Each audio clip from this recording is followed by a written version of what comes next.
कैसे हैं आप? आज मैं आपको एक बहुत अच्छी बात बताने वाली हूँ कि कैसे बन सकते हैं आप एमवीपी।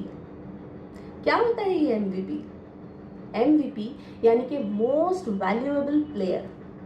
एमवीपी कहीं पर भी हो सकता है। वो हो सकता है एक ऑफिस में, एक कॉरपोरेट में, या फिर एक दुकान में, या फिर घर में, स्कूल में, कॉलेज में, कहीं पर भी। जहाँ पर भी आप काम कर रहे हैं वहाँ आप एक एमवीपी बन सकते हैं।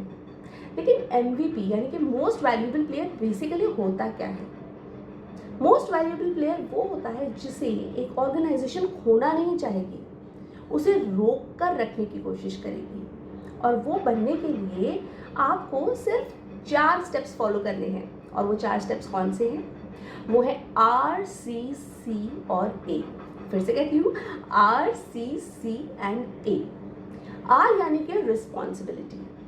जो भी काम आपको दिया जाए उसकी ओनरशिप लीजिए, उसकी रिस्पॉन्सिबिलिटी लीजिए, अकाउंटेबिलिटी लीजिए। रिस्पॉन्सिबिलिटी यानी कि जब आपको कोई काम दे दिया गया है तो आप उस काम को इस तरह से कीजिए कि हाँ, ये मेरा पर्सनल काम है और मुझे इसे पूरी शिद्दत के साथ कंप्लीट करना है, डेडलाइन पर कंप्लीट करना है।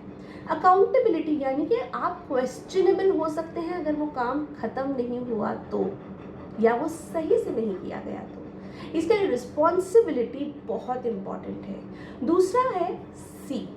सी यानी कि कंटिन्यूअस प्रोफेशनल डेवलपमेंट यानी कि सीपीडी। सीपीडी क्यों ज़रूरी है? आप कहेंगे मैं तो मेरी जो भी फील्ड है उसका माहिर हूँ, मुझे तो सब कुछ आता है। लेकिन माय फ्रेंड, ऐसा दुनिया में कोई भी नहीं व्यक्ति है जिसे सब कुछ आता है। हमेशा एक स्कोप रहता है इम्प्रूवमेंट का, एक स्कोप रहता है सीखने का, और वो स्कोप आपको रखना भी चाहिए।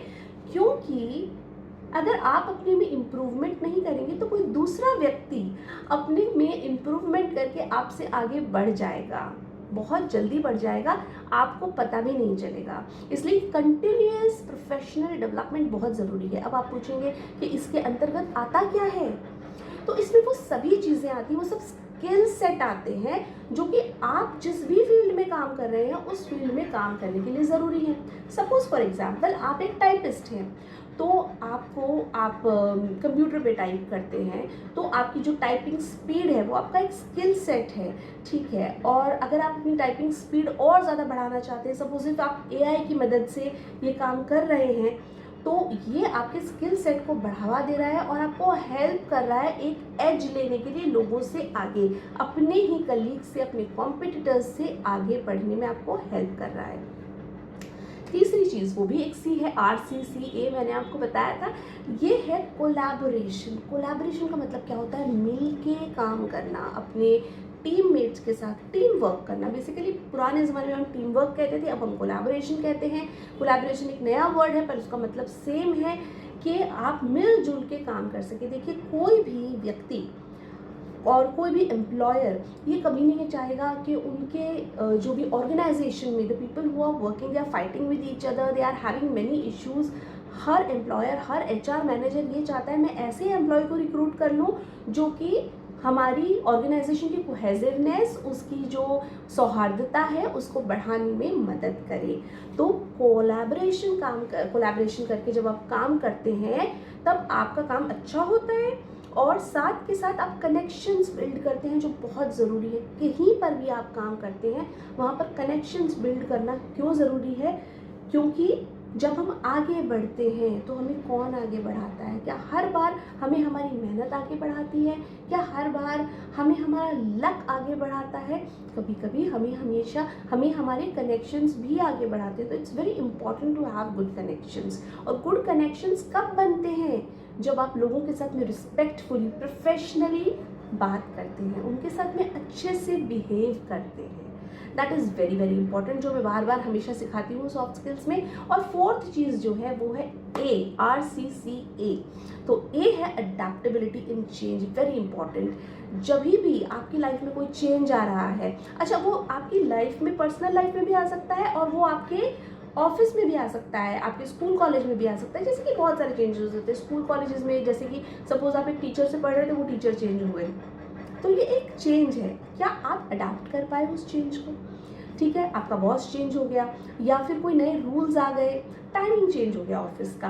देखिए छोटी छोटी चीज़ें होती हैं जो एम्प्लॉयज़ के मोरल को डाउन कर देती हैं, ठीक है, लेकिन ऑर्गेनाइजेशंस तो वो काम करेंगी ही क्योंकि उनकी पॉलिसी चेंज हुई है।